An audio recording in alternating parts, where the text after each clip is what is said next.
বিদেশে আছেন কিন্তু মাসের শেষে টাকা থাকে না। চারপাশে সবাই ভাবে আপনি লাখপতি, অথচ আপনার পকেটে ১০০ রিঙ্গিতও নাই। কেন এমন হয়? সত্যিটা জানলে আপনি নিজে অবাক হবেন। আজ আমি বলবো বিদেশে থেকেও কেন আপনি গরিব থেকে যাচ্ছেন। বিদেশ মানে সোনার হরিণ, এমন একটা ধারণা এখনো অনেকের মধ্যে আছে। দেশের মানুষ ভাবে আপনি বিদেশে মানেই টাকা পয়সা ডুবছেন, কিন্তু বাস্তবতা ঠিক উল্টো।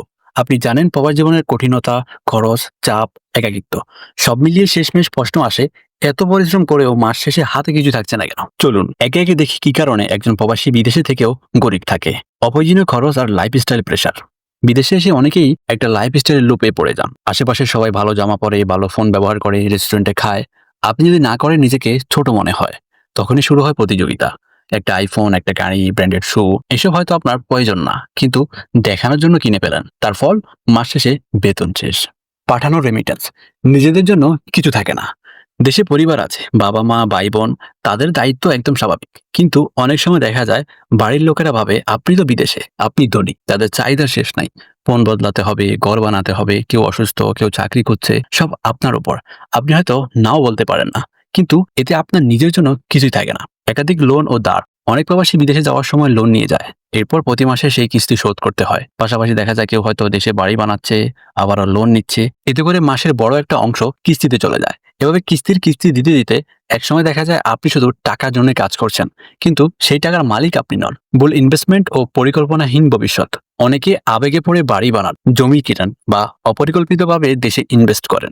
পরে দেখা যায় জমি ঝামেলায় পড়েছে, বাড়ি শেষ হয়নি, বা যে আত্মীয়কে যদি টাকা দিয়ে ব্যবসা করতে দিলেন সে পালিয়ে গেছে। এভাবে আপনার কষ্টের টাকা হয়তো ১ টাকাও আর ফেরত আসলো না, অথচ এই টাকা আপনি নিজের ভবিষ্যতের জন্য সঞ্চয় করতে পারতেন। সেভিংসের অভ্যাস নেই, আছে শুধু প্রেরণের চাপ।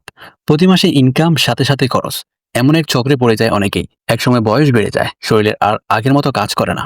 তখন দেখা যায় কোনো সেভিংস নেই, বেকআপ নেই। এই সমস্যা আরো ভয়াবহ হয় যখন হঠাৎ করে চাকরি চলে যায় বা বড় কোনো ইমার্জেন্সি আসে, তখন মাথায় হাত। দেশে ফেরার পর সব ঠিক হয়ে যাবে, এই ভুল ধারণা। অনেকে ভাবে বিদেশ থেকে একদিন দেশে ফিরে সব ঠিক করে ফেলবো, ব্যবসা শুরু করবে, পরিবার নিয়ে সুখে থাকবে। কিন্তু বাস্তবতা হচ্ছে দেশে ফিরে অনেকেই মানিয়ে নিতে পারে না। তখন দেখা যায় বিদেশে জমানো টাকা দিয়েই শুধু চলতে হচ্ছে। ইনকাম বন্ধ, খরচ বাড়ছে এবং কষ্টার্জিত টাকা শেষ হতে থাকে খুব দ্রুত। কাজের অস্থিরতা ও সিকিউরিটি নেই। অনেক প্রবাসী চুক্তিভিত্তিক কাজ করেন, কোম্পানি হুট করে বন্ধ হয়ে যেতে পারে বা ভিসা রিনিউ না হতে পারে।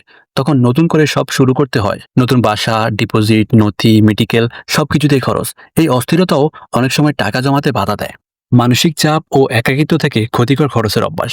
অনেক সময় একাকিত্ব কাটাতে মানুষ অনলাইনে অতিরিক্ত সময় ব্যয় করে, রেস্টুরেন্টে বারবার খায় বা অনলাইনে শপিং করে, যা আসলে মানসিক শান্তি দেয় না, শুধু টাকা খরচ করায়। এসব আসক্তি প্রবাসীদের জন্য অনেক বড় ফাঁদ, যেটা দ্বারা বুঝতে বুঝতে অনেক দেরি হয়ে যায়। ভুল বন্ধু বাছাই ও প্রতিযোগিতা। কিছু মানুষ আছে যারা সবকিছু দেখিয়ে করতে ভালোবাসে। আপনার আশেপাশে এমন বন্ধু থাকলে আপনি না চাইলেও হঠাৎ করে নতুন ফোন, গাড়ি, ঘুরতে যাওয়া, এসব খরচে জড়িয়ে পড়ে। শুরু হয় কে কত ভালো আছে, এই অদৃশ্য প্রতিযোগিতা, যেখানে জেতার শেষ নেই, শুধু হাঁটতে হয় আপনাকেই। ভবিষ্যতের কথা কেউ ভাবতে চায় না। অনেকে ভাবে আরে এখন ইনকাম করছি, পরে দেখা যাবে।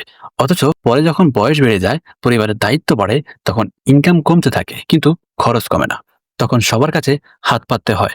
সন্তান বা পরিবার যদি সাহায্য না করে, তখন হাহাকার ছাড়া কিছুই থাকে না। বিদেশে থেকেও যেন গরিব না হতে হয়, তার জন্য কিছু সিদ্ধান্ত এখনই নিতে হবে। বাজেট করুন, প্রতি মাসের খরচ লিখে ফেলুন। অন্তত 20 থেকে 30% টাকা সেভিংস করুন। আবেগের খরচ বন্ধ করুন। ফ্যামিলির চাহিদা ভার্সেস প্রয়োজনে বুঝে পাঠান। নিজের জন্য ব্যাকআপ রাখুন, যেন হঠাৎ করে দেশে ফিরলেও অসহায় না হন। কোনো ইনভেস্টমেন্ট করার আগে ভালো করে যাচাই করুন। ভবিষ্যতের জন্য দ্বিতীয় ইনকাম সোর্স তৈরি করুন। ইউটিউব, ফ্রিল্যান্সিং, রিমোট কাজ, ছোট ব্যবসা, যে কোনো কিছু করতে পারেন। আরেকটা কথা, কখনো কখনো না বলতে শিখুন, কারণ আপনি যদি নিজের জন্য না ভাবেন, কেউ আপনাকে নিয়ে ভাববে না। বিদেশ থেকে শুধু কাজ করলেই হবে না, নিজের অর্থনৈতিক স্বাধীনতা ও ভবিষ্যতের নিরাপত্তার কথাও ভাবতে হবে। নয়তো একদিন হয়তো বলতেই হবে বিদেশে থেকেও কিছু হলো না, আমি আজও গরিব।